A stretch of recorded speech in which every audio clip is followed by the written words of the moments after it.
Hello everyone and welcome to this week's newsletter. COVID-19 has shown us in a really brutal and tragic way just how interconnected all human beings on this planet are. Lines on maps, sea borders, racial and religious segregation all have proven insignificant in the face of this global pandemic. I was reminded further about this interconnection of people across the world on May 5th, which was the official feast day of Edmund Rice. On that evening, leaders of our schools and communities from around the world gathered online to celebrate.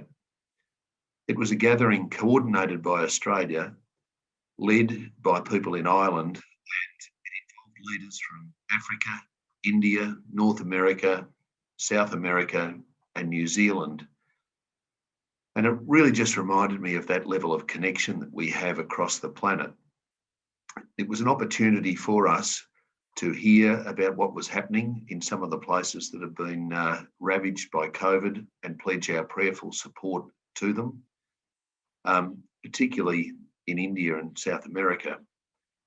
It also really reminded me of just how privileged we are here in Australia.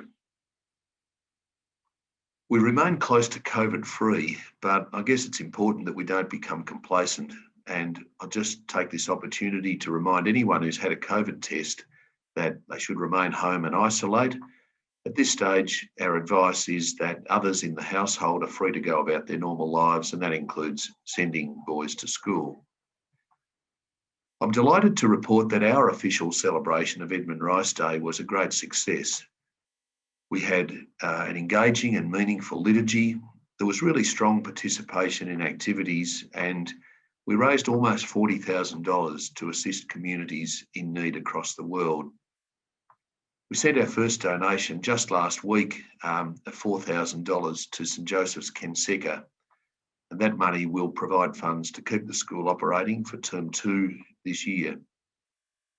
I spoke a couple of days ago to Father Emma, the parish priest there, and he asked me to convey to everyone in our St Joseph's community the gratitude and prayerful thanks of everyone at Kenseca.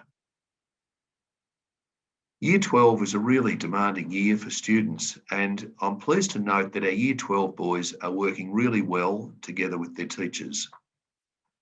Last week, our Year 12 house groups spent 3 days away together on renewal. The feedback on the way that boys engaged in that activity was overwhelmingly positive.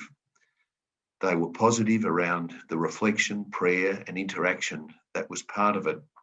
And the renewals were a really important opportunity to re-energise as we approach the second half of the year. At this stage, we're really optimistic and have really high expectations around what our current Year 12 group, is capable of achieving this year. In recent months, we conducted 9 tours of the college for families who are considering enrolment. These tours were all led by students from years 8 through to 12, and consistent feedback after every tour was just how impressed the families who visited were with our young men. I'd like to thank and congratulate all students who were generously involved in that process.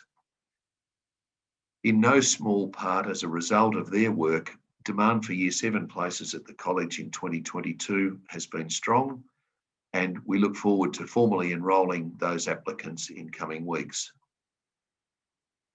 On Monday this week, we hosted our annual Mother's Day breakfast, and it was great to be able to have people on site again for a function like this after the events of last year when we couldn't. We had about 200 mums of our Year 7 and 8 boys, and it was a terrific opportunity to celebrate and acknowledge the gift that our mothers are to us.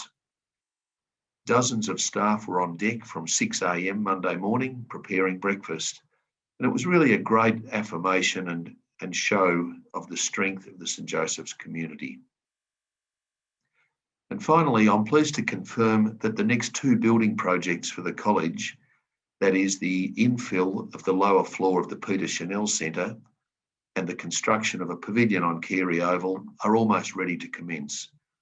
We expect work to begin on the former before the end of this term, and the latter shortly afterwards. Stay well and God bless.